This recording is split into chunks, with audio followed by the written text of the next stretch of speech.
just so you know, John, I could see you. So, just for the record. Hey, everybody. Welcome back to JP's Budget Collecting and another episode of the Indie Show. We are kicking off season 2 tonight with Ascender, and I got my Descender crew to come back for this. So we got Comic Man Andy. What's going on, Andy? We got John's Comics with Kids, who was dancing in the background a minute ago. I gotta wake these guys up. No good Comics. What's going on, my friend? I was cracking up to your reaction. I'm like, what is John doing? So yeah, he was living it up back there. So yeah, tonight we're gonna be talking Ascender. I want to thank you guys for hanging out. I know that Andy's got to be up early, so he's gonna hang out with us the best he can. And I am still on the road to recovery, but we're gonna power through and talk about this tonight. So, hey Don, what's going on? Thanks for joining us. So I'm just gonna kick it off. Like, I know everyone here loved Descender. So initial thoughts, because this is the same yet very different.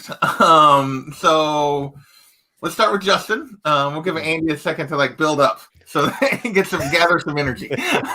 So, Justin, what are your initial thoughts of this? Just the different take we got.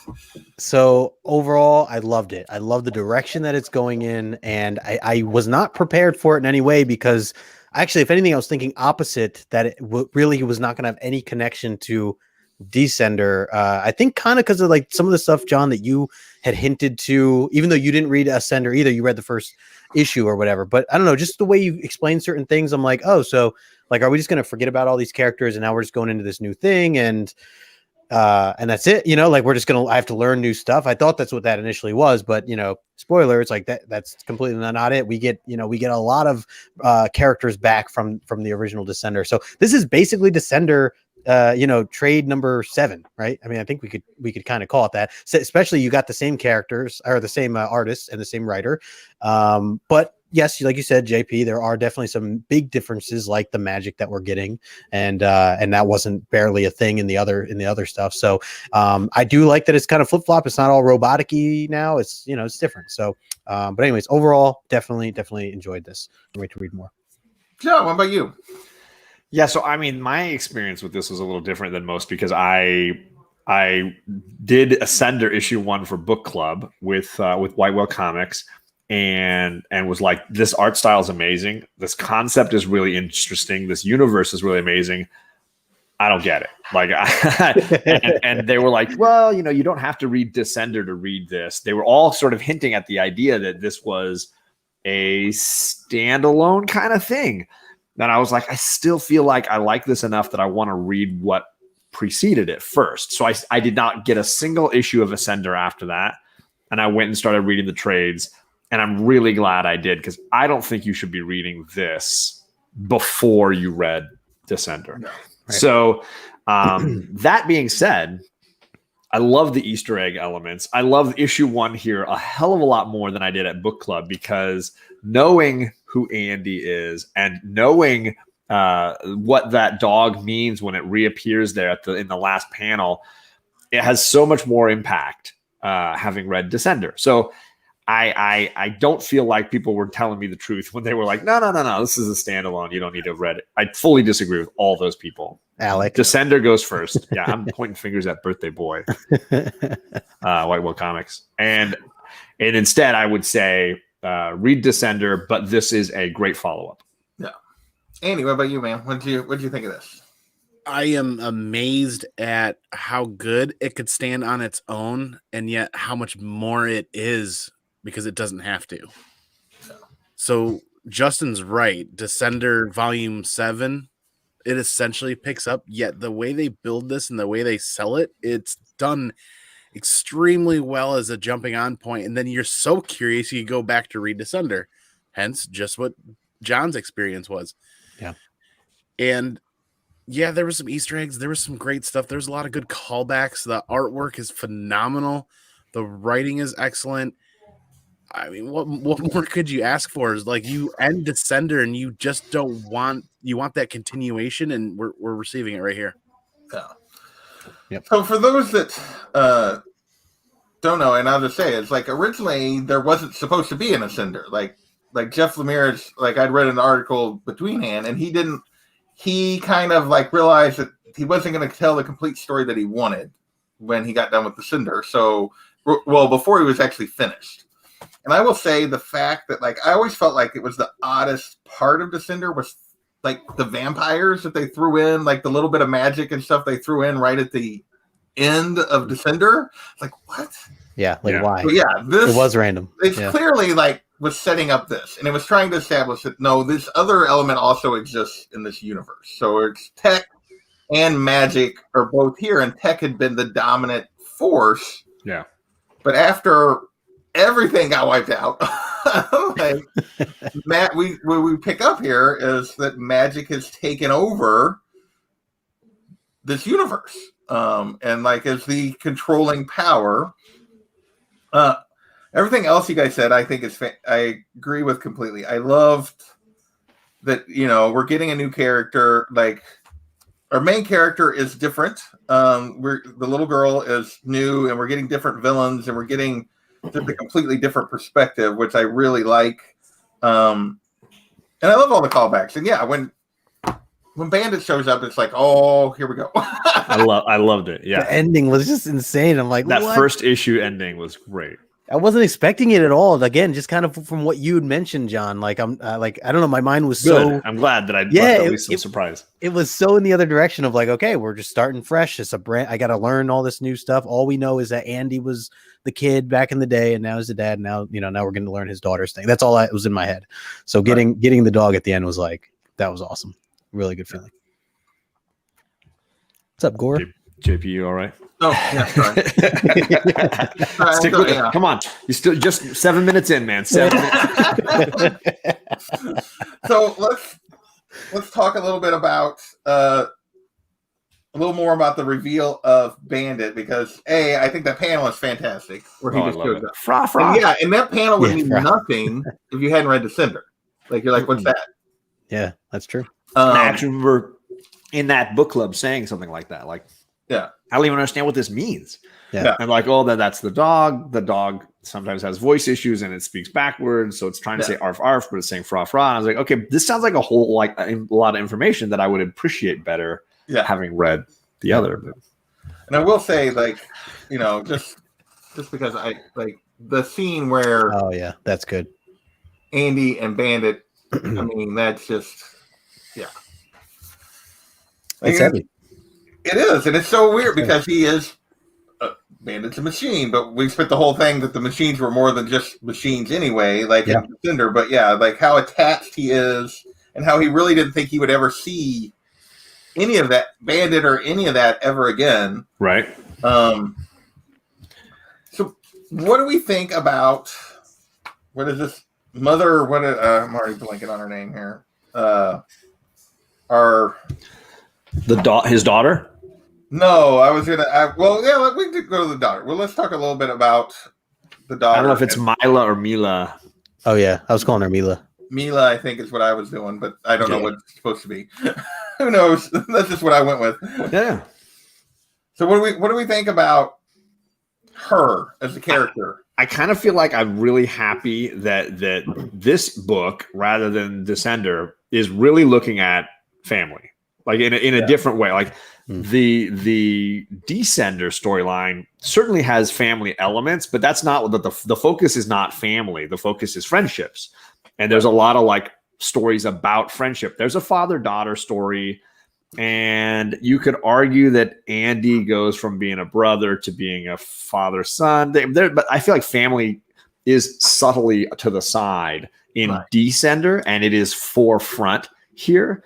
So I do appreciate the family element, and she obviously being central to that. Also, I love that the perspective of both stories is a child and their dog.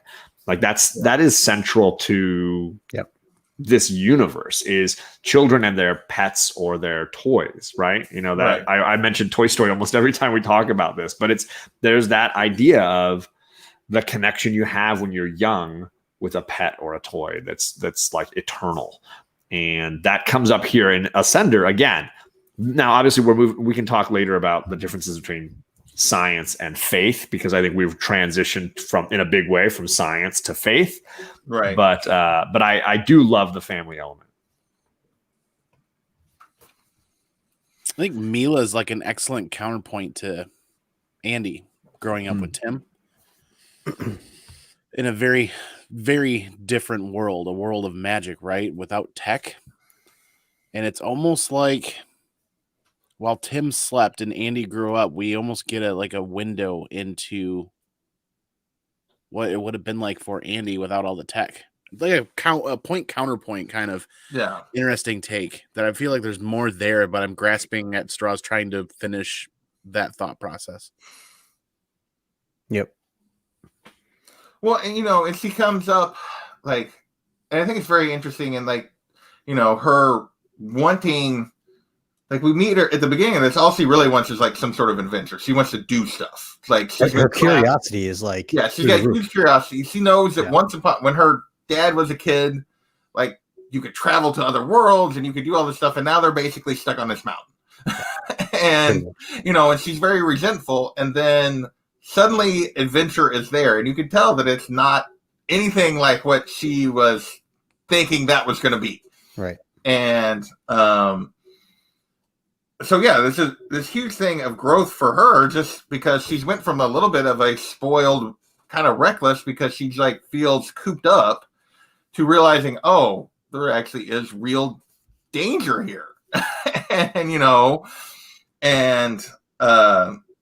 so I thought that was really well done, because Andy grew up in a world to a certain degree without limits. You could go anywhere. I mean, it was obviously after the harvest, after his mom died and all this kind of stuff, it was different, but he could go he could go, he got ships and he traveled the universe to a degree, and she's been stuck on this one hill, and he's like, you can't even go into town. I was gonna say her excitement is haggling with some of the locals at the market. That's her adventure.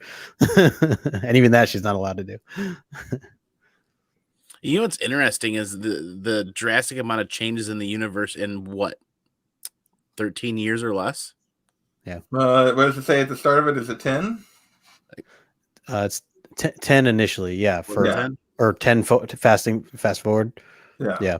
But you're right, Andy. Since the obliteration of the disappearance of robots and the whole war and all that other stuff, a big change up in all the different technology and as we mentioned in the beginning, just the reliance on magic now is way heavier. I mean, it's night and day. They travel in dragons basically, which was kind of badass. They call them ships. Yeah, right. Which I'll admit, that's one of the things that I'm I did not understand how that works. Because they were growing them, or it was very odd to me, but they were cool looking. I'll give them that. But the Genosians now are slaves, and to grow these fields of these dragons as transport ships. Yeah.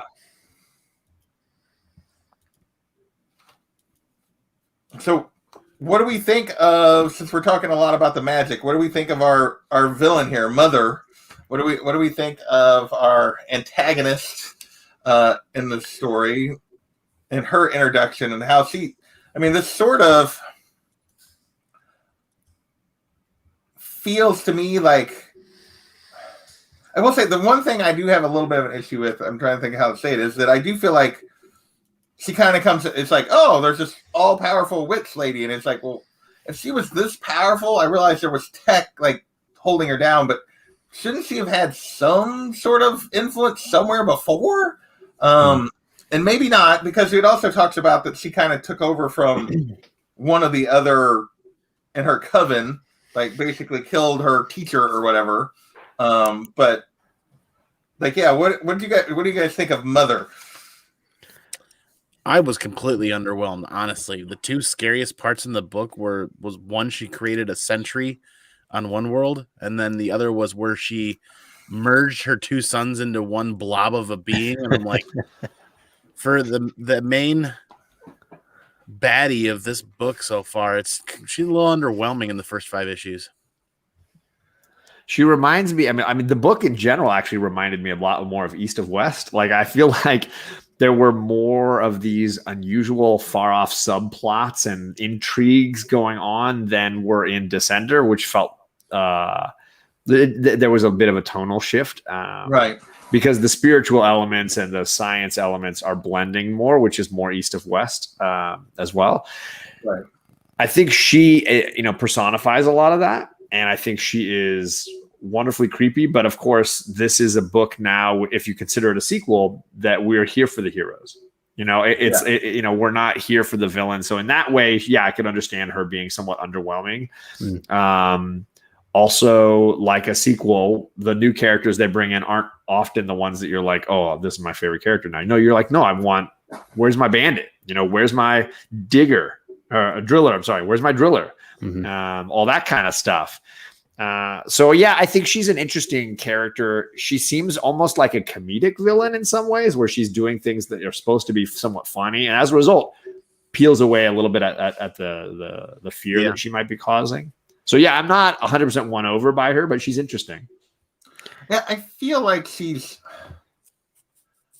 supposed to be this super powerful, but I feel like most of her power is really like the fact that she controls all these vampire. Like somehow she's gotten all these minions under her control more than her individually. But maybe we just haven't gotten enough yet.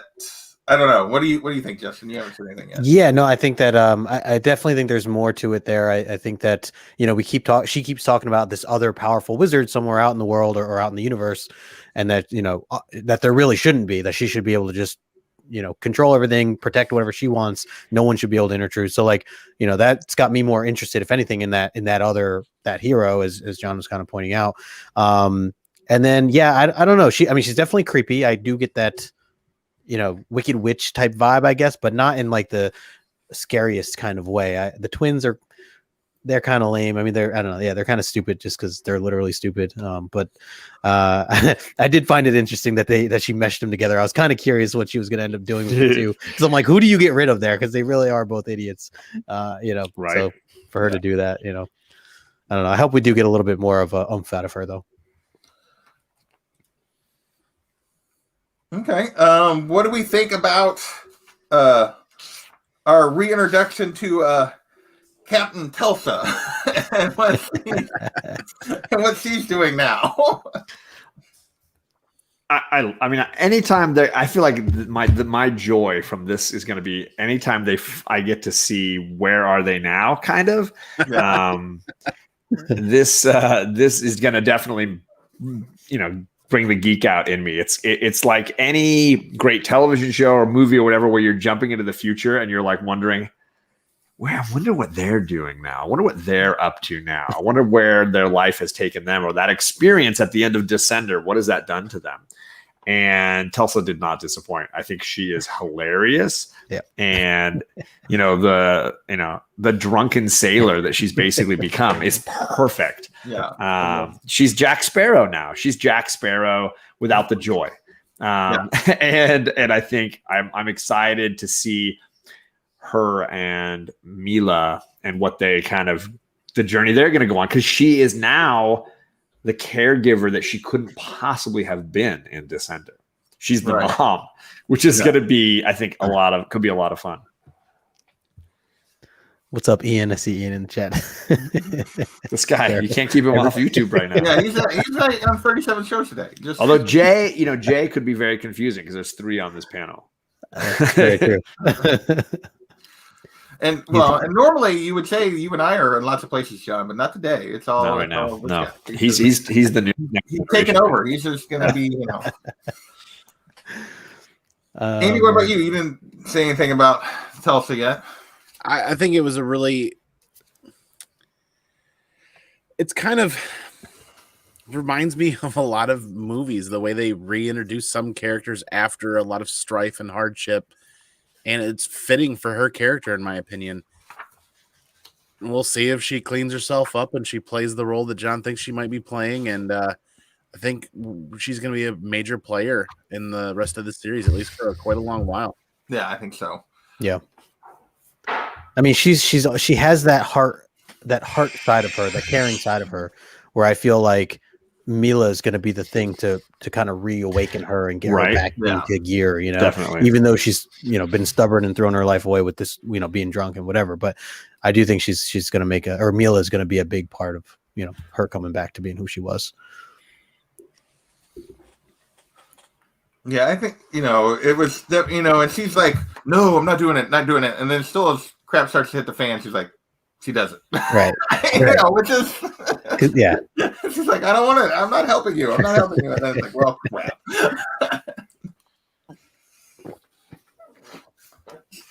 I was pumped that she was even thought of. I mean, because again, my mind was still kind of at the question of like, are we going to get other characters again or not? And seeing her next was just like awesome. I think that was like the end of issue 2 that we were really hinted towards that. Well, we got a glimpse of her. I think that's right at the end of issue 2. Is that where she was drunk? Yeah, is that where she's? Well, no, that's not when she's drunk. That's when he's like, we got to get out of here. There are ships in the Badlands, legal ships.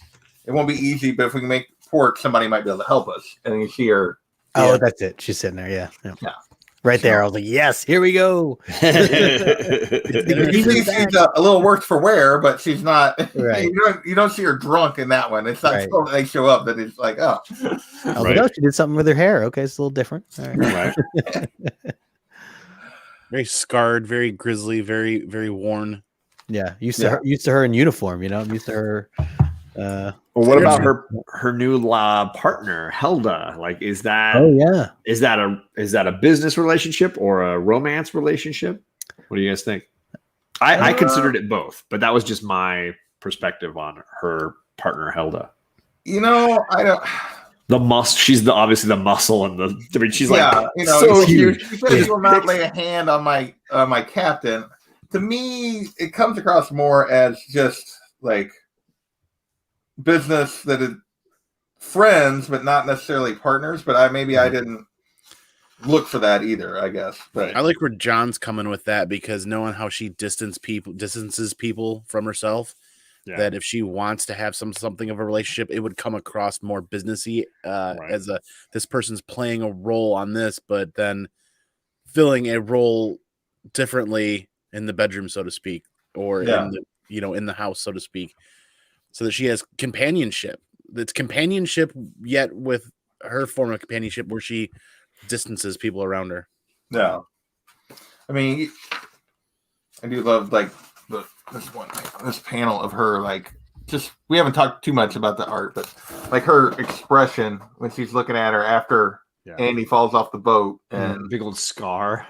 Yeah, and just like realizing that she's gonna have to help this kid, and like, Yep. Yeah, they got a lot of backstory to fill in for some of these characters. We got to see Andy, and we got to see what happened over those number of years with them going back to Dashu 6.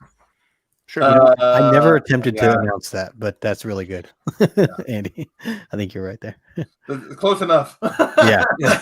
I always just like say D, and I just keep reading. Right. Just let it go. Yeah. Yeah. You get the backstory for Andy and Ellie. Or Effie, sorry. But I think if they're wise, like they were with Descender, they're going to slowly eke out backstory across the entire saga. Because I think that's what made some of those reveals for. And when we realized Andy was still alive in Descender and realized he was still out there and that he was like now a robot hunter and destroyer. Yeah. Those reveals had impact because they bled those stories out. No. So I'm hopeful that they do the same thing here, where we get little pieces of the story of what's going on with Telsa or whomever else we meet. Obviously, Bandit's story of how Bandit got. I'm really hopeful we get like the pizza dog of Descender, where it's like an entire issue of silence from the perspective of Pizza Dog, but this is Bandit instead. A Bandit issue would be phenomenal. I mean, we got the Bandit sequence in Descender originally, and then, but But what's he? I mean, honestly, like, where's he been all this time? I want that story. I mean, I'm hopeful that we get that. What was the purpose of sending him? Because he shows up with a star chart. Yeah, but Andy says right away, this isn't our galaxy. No. So what's the end game here? All right. To bring Andy and them to Tim and Or get them out of it. but I think we shouldn't assume that it's Tim, but we do feel like it has to be Tim. Right. Knowing Jeff Lemire, it's never going to be as easy as, it's just Tim. Right. I feel like there has to be more to that. Yeah, I mean, I'm just trying to get curious. Is this, Tim has done enough that wherever he's at that he's like trying to save them from what the galaxy's become, or are they actually trying to help the galaxy? Right. And like what they left of it. I just be curious to see what the actual end game of sending Bandit was. At least, I'm kind of hopeful that with the amount of magic that's going on now in this setting is when John talks about this focusing on family, I like to think that Tim has found a new organic vessel for himself and has become the human boy, and then the family's reunited, so to speak. Ascending. A Pinocchio story here. Yeah. I like it. It kind of Another fits toy it's family. It's a super wishful thought process, but I mean, if we go down that path, I just feel like this could be so grand and epic. Yep. No. Well, there's only going to be 18 issues of this, so I'm curious to how quick. They got to cover a lot of ground. Right. I feel like. Wait, is this done or is this still going? Is this still? No, being it's not released? out yet. They've Only paused 3 volumes out. in the middle. But So they've released 3 trades, but there's supposed to be one more? one more trade. Yeah. And Well, issue so it'll be 15, 4 volumes. They've solicited there was a little bit of a break, but they have solicited issue 15. So there's 15, 16, and 16, 17, and 18 have not come out yet. But yeah, it's only going to be 18. It's only going to be 4 volumes. Damn! Already, I'm like, I don't want it to end. This is great. We gotta keep it going. So here's a question. Just because we were talking about Tim or who sent Bandit, who do we think is the magician that's fighting Mother? Because I feel like if that's not someone we know, that's kind of a wasted storyline. And why are we spending time on it? I think it's. My question is it the old guy that was helping Driller? I thought it was that. That's. That was my assumption. Yeah. But and not that he was a huge character, but I feel like it's got to be him. But he was the bridge between science and magic in that saga. So why wouldn't he be something of a link here as well? Yeah. Quick random question, kind of random, but ties in. Where did we leave off with Driller? He did his last thing. Was that he disappeared with all the robots? Oh, okay. Oh, that's right. Because I was thinking, what if he was the when wizard? they took all the robots, when they the wizard, when they teleported them away or whatever. Yeah. He just vanished after rescuing them and pulling them back into the ship, space, right? Yeah, and sort of paying them back for all the mistakes he might have made in the past. He just vaporized or whatever in their eyes. He teleported away. I hope we get more of him. I think they are foolish if they don't bring him back, because he was probably the most popular character from Descender. I know that Driller had a huge impact with any fan I've ever talked to about Descender has said Driller is one of their favorite characters. Yeah.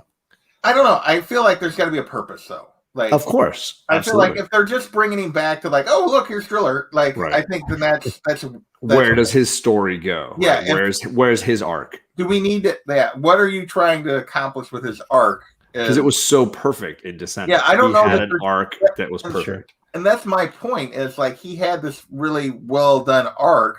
Yeah. I don't know that we need to see, I could want to see Driller, but I don't know that we need to. And I don't want to see Driller just to see Driller, because then it's to me, then it doesn't carry any weight. It's just a throw in. Right. Yeah. What was the other thing? Oh, there was the other thing. So what do we think about guard dog mode? It's to die for. Oh my god! Bandit had always been sort of useless in any kind of bad situation, and then there's this giant coming after him, and Bandit goes into guard dog mode. I came here at the bottom. It was awesome. Innocent little dog. Yeah. No more giants. That's a great panel. I love it. I think so. What I mean, I tend to like.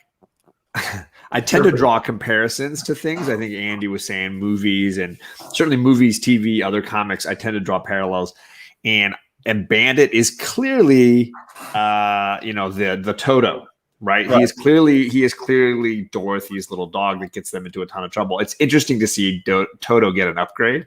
Yeah.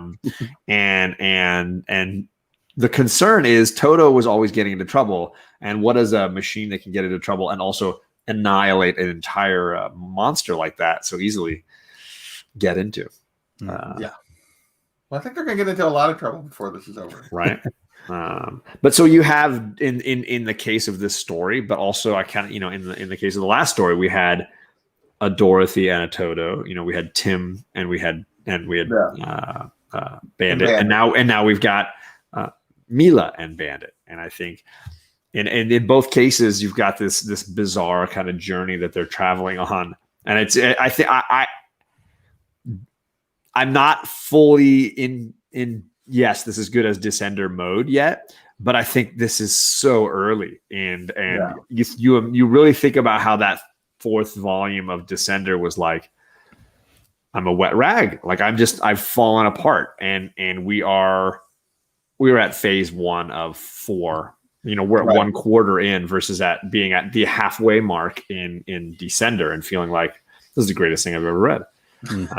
So it's early enough that I'm like, I like everything going on here, and screw all those people who hate Dustin Nguyen's art style and feel like it ruins this for them, because I think that is one of the crimes of comic fans. Anybody saying they can't get into this because of Dustin Nguyen's art is not giving it a shot. Because I just feel like, I know we say collect your way, like what you like, give it a shot, because Dustin Nguyen is fire. Yep. And I honestly think he's one of the most talented artists. I mean, look at his Batman stuff. If you just Google search Dustin Nguyen's Batman, and you're gonna be like, oh crap, this guy's amazing. Yeah. He is lights out on conventions. Apparently, he's booked way in advance doing his commissions, and it's all people wanting like Poison Ivy and Batman and all these things. The guy is a huge talent, and it baffles me when I hear people say they couldn't get into Descender because of the art. Gotta go deeper. Gotta go deeper. Gotta read that whole first trade. Yep. And tell me where you're at the end of that. I mean, I get that it's a different style than we typically see. But because it's watercolor versus digital art, or right. because it's watercolor versus pencils. But the amount of detail he can get out of watercolor is shocking to me. Yeah. And you look at people who can't do digital art to save their lives and do these crappy Marvel books that are just worth nothing. Yep. And can't draw anything. And then he's got watercolors and he's creating an entire universe with magic and dragons and robots. And you're like, this is incredibly detailed. Yep. I mean, I also just like the decisions that he makes as an artist in this book on when he wants to elaborate on the background versus when he knows he doesn't need to elaborate on a background and has something so focused. I know we've seen so many great panels from Descender of both of the two things that I'm mentioning here. He's just smart. He's very smart about it, and it works. Yeah. Fully agree. No, it continues to be like, I really enjoy like the writing of this, but like the art for me is still like my favorite part of these two series. As it should be. I mean, I'm growing into a Jeff Lemire fan. I'm in a Rom V phase right now, but like as far as I know, friends that like everything Jeff Lemire's ever done, they love. And Jason from Comics Misexplained, that's him. Like he is a huge Lemire fan. I'm just getting into Black Hammer. I'm just getting into some of the like bigger Jeff Lemire worlds. This is it for me. I mean, I love his Descender. It's really well drawn out and planned out. But that without Nguyen's art, I don't know how I would feel about it, if I would feel half as passionate about it. Yeah. Agreed. So I feel like we've covered, because there's not a ton here. Because there's 5 issues, but it's pretty quick. What else do you guys want to talk about related to this before we kind of talk about what we expect for the rest of the series or where we want to see Anything else you guys want to touch base on here? I just wanted to ask you guys, or you mentioned a little bit more about the science versus faith thing, John.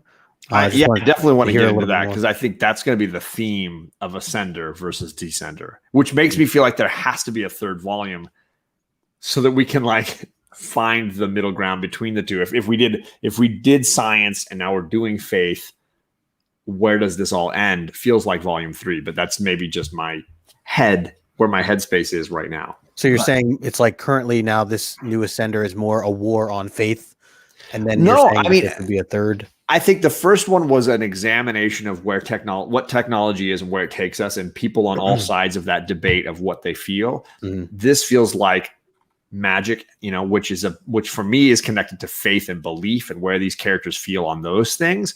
And so you have people with these sort of almost zealot-like religious beliefs. And this feels like an examination of all the rainbow colors of faith versus technology. And I feel like in the end, we need a part 3 where we're sort of, now we're looking at all the colors of the rainbow together. And what does that mean for this universe? Yeah. Maybe that's my Lost obsession, because Lost is all faith and science and blending those things together, and belief versus the real world, the science of what that belief means. Very true. I hope we get a third. I don't know. What's the next? Where does this end is going to determine that. Yeah, I think because originally there was only supposed to be one. So right. I just want more. Just sign me up for 5. None of us touched on Andy at the end of this volume. Oh yeah. That was Andy gets stabbed and basically, impaled. That really got me. I was like, whoa, no. Yeah. It was pretty brutal, but that was a bold choice. But at the end, we get which I do think, again, you get which he's used several times, it's the pages, the black pages. Yeah. We get multiple pages of black, and then you get. I love it. It feels like musical beats, where it's like, and you can hear the dramatic music, and then it's like, no, wait, not over yet, still going. Yeah, I love it. I love that pause that they took two blank. They chose to have 2 blank black pages back to back as you're only given a certain number of pages in a book. And the bold choice to say, you know what, we're going to do just black. Well, actually, it's 3. Nothing. Yeah. That's a good point. It's 3? Okay. Yeah. I thought that's a brazen decision. When you talk about how often these artists are talking about, you only get a certain number of pages, you got to use them the best way you can. Just to say, we're going to take these 3, just do nothing, just black. and people are like, oh, no way. Wow. What does that mean? Yep. I was crushed when I first saw that. And then you get past those black pages and you get to that. And then it's like, we're in a world of magic now. So things are different. Anything could happen. Things are very different. Yeah. It's all possible. So it's all happening. Yeah, I don't think we've seen the last of Andy. Let's put it that way. No, not at all. In any way, shape, or form. Let's see. What else? You guys got. So, what do we think of Effie's fate? Oh yeah, we didn't talk about that. I think she. I mean, if you're arguing about characters who've served their purpose, where does Driller fit in? I feel like Effie's told her story, and that now Mila is her stand-in a lot of ways. That middle ground between Andy and Effie, and so personally, I feel like if she's gone, and I believe she is, her arc is this first book. It captures where she wanted to go and her beliefs about the frustrations of mankind and what they've done, and her desire to have something more connecting the robot or machine world and the world of man. And her child bridges that gap in a lot of ways and has respect for all of the sides that Andy will never have. And despite where Andy's experienced, he is still strictly human life means more than robot life. You could even see it in the way he cares about Bandit versus the way he cares about his daughter. He's like, it's just a freaking machine. We'll just plug it in and we'll charge it up. Who cares? He doesn't have the same love for Bandit, I think, that he has for his daughter. Not that he should, Right. but you can see that his daughter would balance Dad and Bandit the same. I think daughter's already like, Bandit has just as much a place in my heart as you do, Dad, and that's amazing. And I think that's a fun setup. Yeah, I will say I don't think we've seen the last of her because I don't think of in backstory, but I don't think in proper continuity. But maybe I'm wrong because they turn her into a vampire. Like, that's true. She doesn't get killed; she gets turned. That's a good point. They definitely emphasize that. Like, oh man, if she comes back as the villain here, like I think there's I could be wrong, but the fact is you see her at the end of that sequence, like trying to get to them in the ship. Like, I feel like we probably actually haven't seen the last of her. If they were really going to write her off, then she would have just died there. They wouldn't have shown her turning. Yeah, and that's the reason I think we'll see. I don't know what role she'll play, but I do think we'll see her in some form again. Man, ooh, what if she's the other great magician? Ooh. Probably not, very unlikely, but I mean, like, that'd be an interesting twist. Yeah. But I think the interesting question is going to be who sent Bandit, because I think that's going to connect in a lot of ways to where this all ends up going. Is it that wizard that we're all thinking? Is it Tim? It's interesting where does Driller and the vampires, where do they fit into all this? Well, here's another angle at this too that we didn't mention is that they do reference several times the UGC is still out there. Am I saying that right? The UGC. UGC, yeah. Right. So it's like, what's left of them anyways. They reference the fact that there's not many left and that there is this war front still going on. Yeah, they're still fighting against her. They're kind of, at this point, they're kind of, a little rebellion, thorn in her side, not really like. Not a big army like they used to be. But that just made me think too, like that there's a lot of possibilities there too. Like who of that UGC army is left, or who's helped running that, and did they have anything to do with Bandit for some reason beforehand, or I don't know. It's just another potential road that they could somewhat explore or go down. Yeah. So I'm curious if we're going to see any soldiers maybe that we had seen from Descender, or if any of those minor characters kind of blend into any of this. I don't know. It'll be interesting because I feel like the way they left it has to almost be that Bandit was sent by the robots in some way, shape, or form, which would indicate Tim. But but what purpose? Why? And why would they send him? And back? why wouldn't they just send the whole army of robots and just? Yeah, I mean, and what purpose are they? Because they had basically given up on like, for lack of a better term, because there's obviously a bunch of aliens, but humanity for on biological beings. They're like, no, we're done with you. You suck. And we're going to destroy you on the way out, so you can't get back at us. So, so it'll be, I'm very curious to see where it goes. I definitely want to looking forward to reading the rest of it. Have any of you read the rest of it yet? No, I'm not. As far as I went. So, John, you're muted. This is the first time I've done one of these shows with JP and not been ahead of the show. Oh, nice. Okay. So I read only issue 1 before this show, and then read all of volume 1 to prepare this weekend. I've got volumes 2 and 3 in the cabinet with all the other image books just waiting there. I've been very patient, so I'm very much looking forward to diving in. I've been a good boy. Waiting. All right. Well, nice. We promised to get Andy out of here semi-reasonable, so let's do some final thoughts. And then we'll hit what everybody's got coming up, which Justin will limit him to like his 9 or 10 top. Right. So final thoughts, Andy. Any other final thoughts on this particular volume? No, I think it's very well done.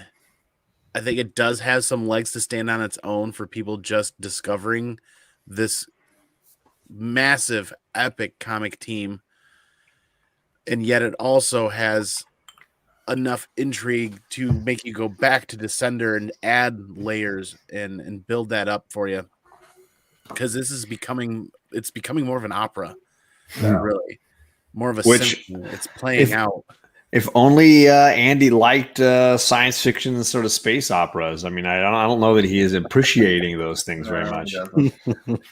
He does. So I absolutely loved this volume, and I cannot wait to read the next one. I really can't.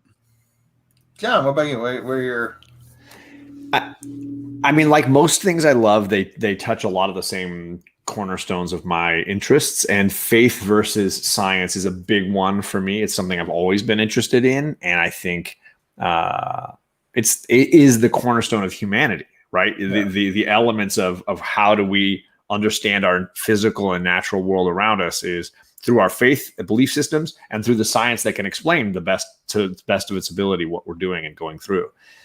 This feels like it's going right at it, and what better way through the art of Dust and Wind. So you've got this incredibly powerful concept, these great characters, and this artist extraordinaire. So yeah, all in, very excited, and darn it, can we just read more?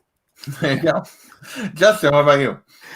Yeah, I echo everything you guys are saying. I'm already here, just reading this first trade and already thinking to myself, I don't want this to end again. That's how excited I am for this. I'm so pumped that they brought the characters back again. My mind was not thinking that was even the thing that was going to happen. So getting Bandit, getting Telsa, it is so exciting to keep these characters involved, and maybe we see some other new ones along the way, or old ones along the way, which is very possible. So I am going to be diving into this very soon. I think that's my next plan. At least are we doing we're doing 2 next? Is that what? Yeah, we'll do 2 and 3. 2 and 3 together, 2 and 3 next, and then we'll save whenever 4 comes out. We'll do 4. That's perfect. So, yeah, I agree with everything you guys said. I love that it went from this very science fiction story to a very fantasy based kind of story, and I love how he did it. Basically, and you can see that, in order to keep her control, the thing that they attack the most is trying to destroy technology. Is keeping technology down, and so that magic can stay and she can stay in power. And I think it's a really cool setup. It's got a lot to live up to for me to be as good as. For me to love it as much as I love the Cinder, but it's off to a good start, and I'm looking forward to reading the rest of it. So, anything you guys want to promote before we get out of here? Andy, what you got? Tomorrow's new comic book day. It's Wednesday. There you go. I'm already getting pumped about it, and I still have to go to bed and do a whole other shift at work yet. Ooh, yes. I got that going on tomorrow. It's going to be a ton of fun, and being able to check out everybody else's channels as they drop their content. I'm really looking forward to that. I'm hoping to do a top 50 video. I've been very inspired by everybody else in the community that's been doing the top 50, and I messaged Alex, the comic hoarder, and he's like, dude, you really should. So I'm really excited. But you're only allowed one saga book, right? In the top 50, right? That's the rule. It's top 10 or how many variants? It's not top 50 saga books, right? Top 50 saga number ones. Well, to be fair, how many saga number ones? Yeah, you're gonna have I want this number on record. Raw or graded? Just all number ones. Oh, all of the printings. Yeah, how many different versions? How many saga number ones? There are 10 different versions of issue 1. I don't care. If I remember correctly. And when you add in my multiples, I'm up to 15. So 10 of your spots are taken. Freaking rookie numbers. Well, they're all 9.8s too. All of them are 9.8. Aren't some of them raw? How do you know they're all 9.8? Yeah. I've got a couple of raw. And the one isn't. The India one isn't 9.8. Correct. Yeah. Correct. But the ones that are graded are all 9.8. Speaking of which, John, I actually just bought another one. So Andy's okay. So really, what we need from Andy is not his top 50. We need 11 through 50. Yeah. Because the top 10 are saga. Nope. Not entirely. You guys will be really interested to see the top 50, and I'm excited to do it. I was gonna do that tonight before I fell asleep on the couch, and then came running down here for this show. Nice work. I'll get to that at some point, but I'm really excited. I'm gonna crest this. This journey is gonna crest that hill for that journey to 1,000 subscribers, and I'm branding it now. It's gonna be the Comic Man Andy Slabaganza giveaway. Whoa, I like it. We definitely do 1,000, definitely. So, That'd be awesome. I'm definitely looking If forward. anybody to that deserved it, because it's not him, but it's definitely you. yeah, definitely. I'm looking forward to that because there are actually 3 Saga slabs that were given to me to give away to the community. Oh wow, nice. Whoa. And Yeah. wait, you're gonna like have touched a Saga slab and allow it to leave your presence? He didn't say they were 9/8. Yeah, no, he did not say that. There's a bunch of like 7 O's and 3 O's. 2.5. Yeah. Yeah. Which for a modern book is like, how the heck did you get a 2.0 Saga number 1? What the hell are you doing with If this anything, thing? that's more rare if you think about it. Right? Yeah, there's not that many You wadded it 0.5. into a ball and then you mashed it back out. At that point, yeah, just make it a 0.5. Like get the only point. This is the only one on the census. It's 0.5. 50 cent super chat. I don't know, Bub. So I don't even know if I monetized this one. I don't remember. Bub. So, I John, what you leave got it. coming up, man? Bub's here. I gotta go. I want to shout out. I think my comic community newses have been getting really, really good. So if you guys haven't checked them out, last week I was doing indie comics, and I had some great speculation on indie comics, which are blowing up right now. By the way, Lady Killer. I got a whole stack of Lady Killer right here. So I gave some great spec advice on indies. I think a week and a half ago, I did a whole Rogue episode. So if you're specking on Rogue comic books, I've got a bunch of great mutant books for you and some discussions about books that you probably didn't know, including the fact that Rogue made her second appearance, arguably, in Rom's Space Knight. Yep. And you might not have heard of that book and not know anything about it. So something to be checking out. This week on Thursday, my comic community news is all about 9.6s versus 9.8, and I stole one of JP's graphics for it. Yay! And I even make a joke about it. But I basically just made a lot of jokes about how ridiculous sometimes people put the prime pricing on a 9.8 when it doesn't necessarily make a lot of sense.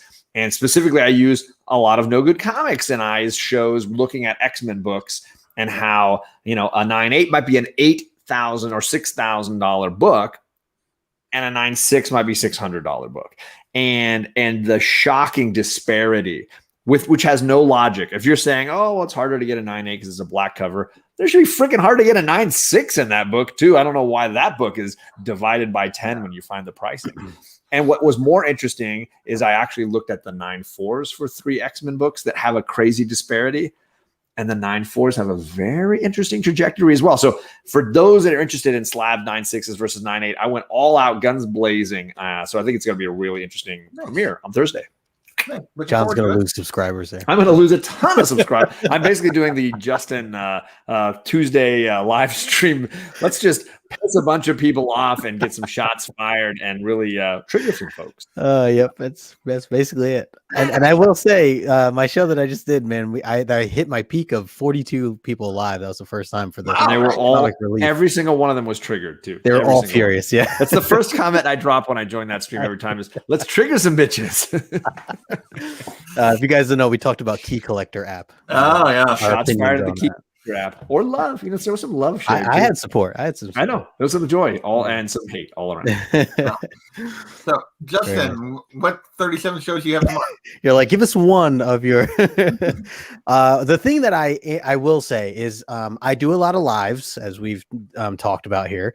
But one thing I am trying to do more of is pre-recorded stuff and kind of having a balance of that. So if you guys are paying attention to any of that stuff, I am putting stuff out every Tuesday. I'm trying to put more educational stuff out, things that could help newer collectors. And then on Thursdays, I'm putting out a top 10 of books that I'm looking forward to in the following Wednesday. Nice. So just some information and education. So otherwise, I'm still doing all my lives, and so I won't plug them here. But he did a great video on the value of digital comics as well that I thought was really, really interesting, and a discussion that not enough people are having, because I feel like, as somebody who values being able to let my children read digital comics because I don't want them to destroy my books, and allowing them to explore the early appearances of Miles Morales or the first appearances of Vision, I can let them enjoy that digitally. So I feel like he did a great discussion on digital comics that a lot of times in our community get shamed.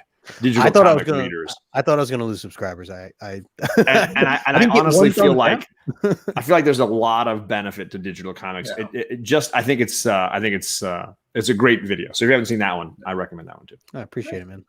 Well, Thursday I will be over on Comic Books NYC. We're doing another Gotham City Chronicles. We're reading Batman: Arkham Asylum, with A Serious House on Serious Earth, which I read last night, and maybe it was the fever and the other stuff, but it's kind of freaky. So, I might have to read this one again because maybe when you're sick was not the best time to read that. Your mind was adding to the story that wasn't really there. Right. The Dave McKeon art is crazy in this, and Nice. it's just So, but we're talking at Thursday. Usual weekend stuff, hopefully, and then next Tuesday, the next indie show, we are reading Invincible, and we are doing the first 13 issues. I have yet to dig into this, so looking forward to that. Nice. So, Who's joining you for that one? I I knew I was going to ask you questions. And be like, I don't know who's joining me. Unruly, Gamers, and blank on somebody. I love it. Evil John. Sorry, that was mean. That was mean. He's been sick. He's been under the weather, and You're I'm taking firing advantage of shots the at him. sick I'm man. really doing this because I've read everything that he's discussing in season 2, and I'm enjoying all of it. And I've got my compendium for Invincible ready to reread those first issues. So I'm just teasing you. Sorry, who was it? Was Unruly. I didn't even remember the second one. Gamers and Gamers. Kirk, Comics on the Mind. Oh, great, Oh, yeah. great guess. I'm looking forward to And Daymers and Kirk and I have never read it before this. So it. But Unruly's read everything. So Unruly's read I would expect nothing less. Unruly's read everything. Except for this, apparently. He did bail out on this. He has not read it. So And when are we doing Fables? It's coming up here, right? we haven't scheduled it for sure yet, but yeah, toward the end of the month. So This is going to Sharon. nice. I've got all of these trades. I went to my LCS today, and JP, you were saying, oh, it's hard to find certain volumes, right? It is. 19, 14, 14's really hard to find. 16, think 15, 15, 14 and 15 are really hard to find. 20, 21, and 22. So she's missing 2 volumes now, 17 and 18. That's it. Nice. So I'm sending all these to Sharon and Rena to make Very sure cool. they are ready. Basically, the same way I forced JP to read more Fables, I'm doing it to Rena. I didn't realize Fables is that big. Which is funny because 22 you volumes. out of it. You were like, Well, don't the read anymore. So they did 149 individual issues, Okay. and then the 150th issue was a volume of trade. So this is the final issue of Fables. It's called issue 1. It's called 150 Farewell, but it's one trade paperback is how they end. Wow. Cool. It's kind of like ending your TV show on a miniseries. So yeah, I bought all of those today, and those are going to be going out to Sharon and Rena. Very cool. Very cool. Yep. All right, well, fellas, let's get out of here so Andy can get some sleep. And I want to thank everybody for hanging out. I appreciate it. Mastodon jumping in. Yeah, definitely. If you want to read along with us, we're going to do the first 13 issues. So Nice. for next week. And yeah, Gore always here. Thank you, sir. Appreciate that. So, and we will catch you guys next time.